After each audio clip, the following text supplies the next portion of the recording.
And as everyone's having a great time here in the kitchen, let's quickly go over that weather forecast. About 72, 73 degrees outside already. Hot, humid, muggy, just like it was yesterday. I don't think we have to worry about any rain today. If you're lucky enough to see a little pop-up shower, then good for you. We could use the rain for sure. Of course, high temperatures tomorrow of 92 with your low of 72. Those pop-up showers definitely a possibility.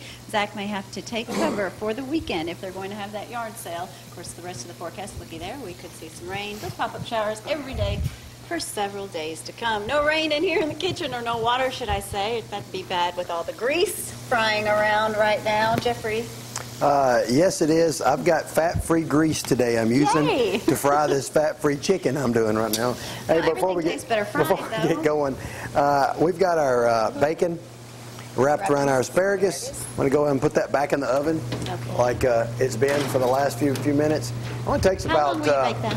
Well, it takes about 25 minutes, really. Over here, we got our chicken going, and I usually like to get it going until it's about a good golden brown. I don't want to dry it. You really have your choice to use chicken thighs or chicken breast. It works out pretty well. And what are you using today? For the chicken breast today. Yeah, we're doing the chicken breast with a little pesto seasoning. Just trying something a little different, and we're not going to play in the flour today because I actually have to go somewhere after work today. But I can work that out. Flour when I'm in the kitchen. And Abby asked that we not make a gigantic mess today. Yes, Abby says thank you very much for that. Hey, whenever you're making your homemade mashed potatoes, I go ahead and cut them up in about one inch squares here, just so they cook a little quicker. Okay. And then we'll get that going in just a few minutes. So it'll be fantastic, and this will be ready here shortly. So do you decide what you're going to cook on Thursday morning come Wednesday at around midnight? I do. That's usually where the Facebook posts I do start. softball hitting lessons on Wednesdays. I get through at 8:30. I wrap up, talk with the people, enjoy a good time there, and then I make a trip to pretty much any local grocery store. I have cooked an entire meal out of a Dollar General here before because it was last minute. I was coming by the house, but on my way, I usually call my wife. I call my mother, I call Aunt Margie, and I say, hey, what sounds good? Hey, what sounds good to cook today? And so yesterday I was just coming along, and I've been wanting to fry chicken for a long time. But he made us move everything on the front just to try to clean it up a little bit. So just had an idea to cook up something a little different. We finished up softball season this past weekend in Gulf Shores. Won the tournament. Yay. It was fantastic. We had a gnat issue. There was little gnats and bugs everywhere on you. Those gnats. And it drove us crazy. So I said, well,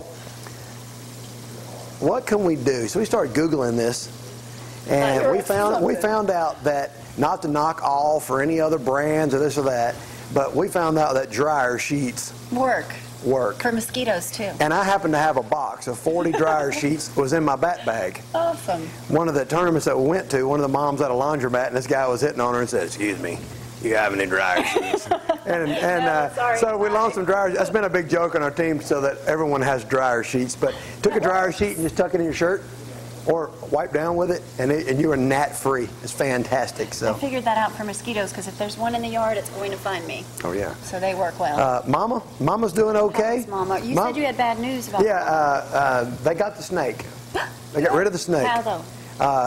By way of, I think of fear. Fear ran the snake away.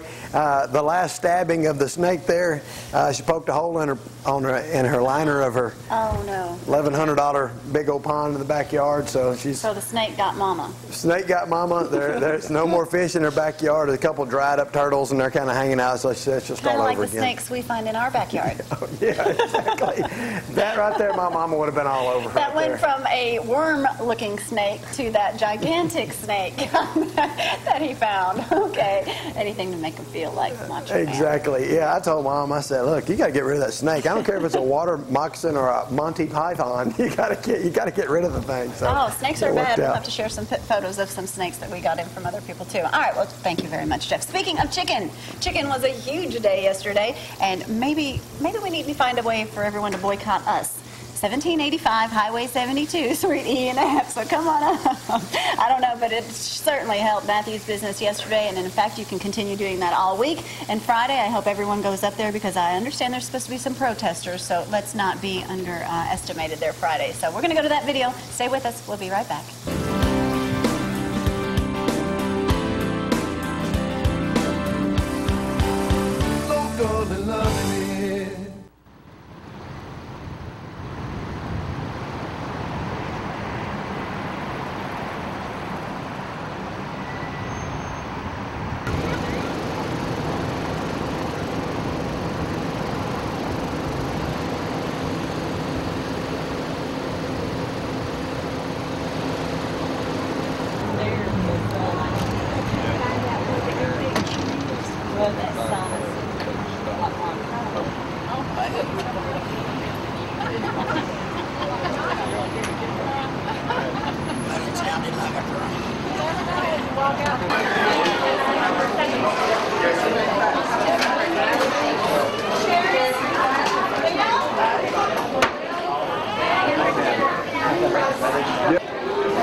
off a second.